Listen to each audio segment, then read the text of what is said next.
I feel incredibly privileged to have met my queerness now in terms of where we're at in space and time and history. I think largely I've been able to ride into queerness on the coattails of centuries of other people's activism. Thank you, universe, yum, yum, yum. Lucky me. I think the only thing is probably even easier to be compared to 50 years ago now than queer is probably vegan.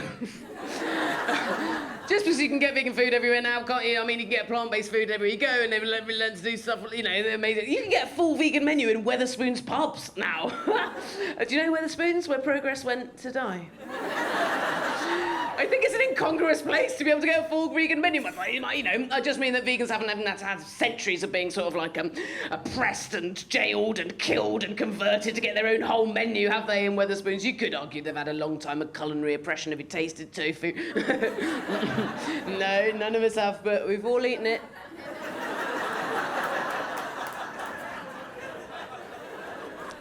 I even feel privileged, I feel especially privileged to have met my queerness as an adult as well. I think it's much harder if you're not straight when you're a child. Because when you're a kid, your whole self-worth hinges, doesn't it, on how respected and valued you feel by the people around you, especially by your family.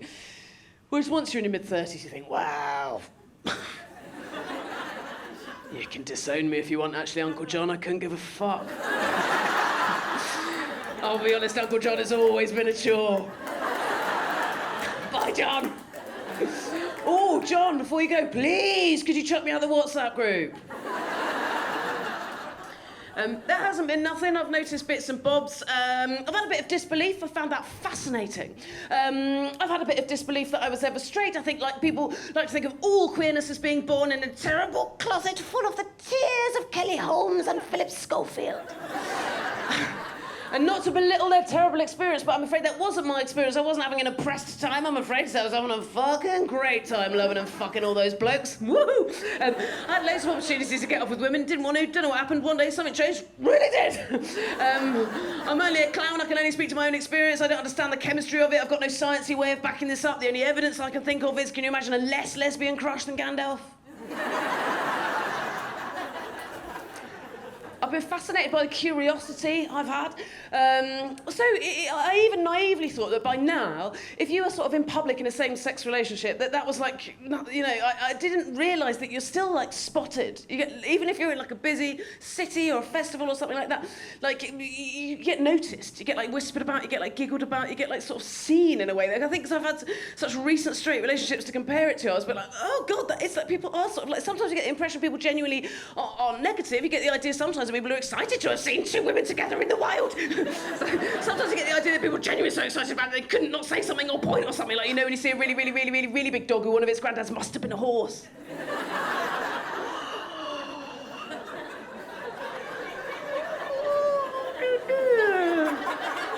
You get a bit of that still if you're two women together. The tangiest bit of curiosity that I have had, I've had more than one friend my own age, when I say I'm dating a woman, go, oh my. I mean, like, what do you actually do?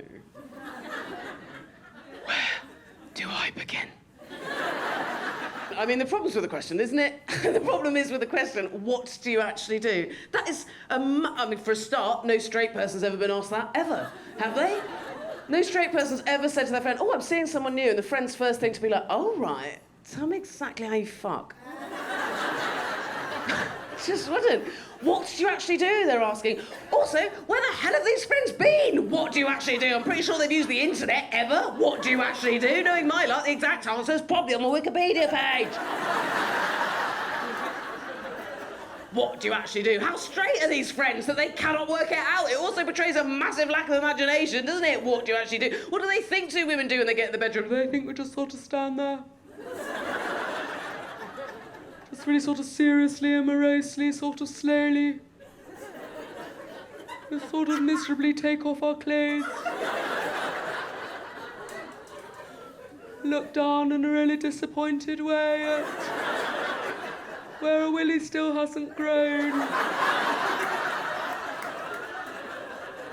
Oh no!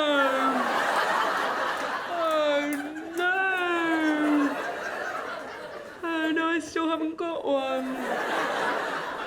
Oh no, have you? No! It's still just got this pointless area. Probably better just hold hands again. If you wanted, maybe I could try and do a dance. No.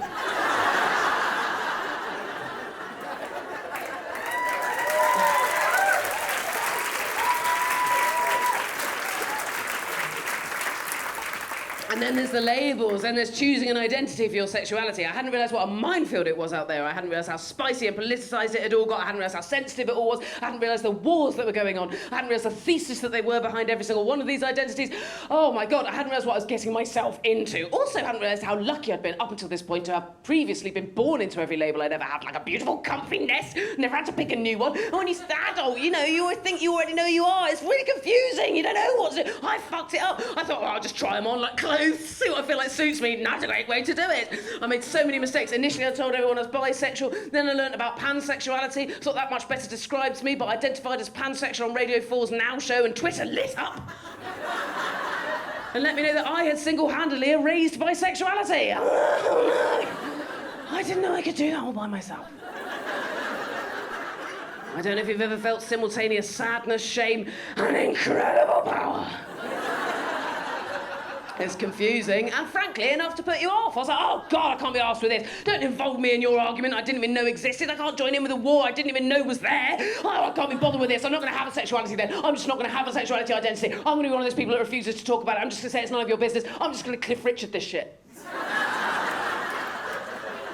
And then I thought, no, it's not good enough. That's not very respectful, is it? To the hundreds of thousands of people who sacrificed and died in the pursuit of equality for LGBT plus people. Jess, you got to have an identity, you got to have a sexuality, you're right to make up your own one, have a bespoke one. But all I could think of was swings all ways, or potentially liable to fancy literally fucking anyone. I think we can all agree, not very catchy, and it makes me sound even less discerning than we've already established that I aren't.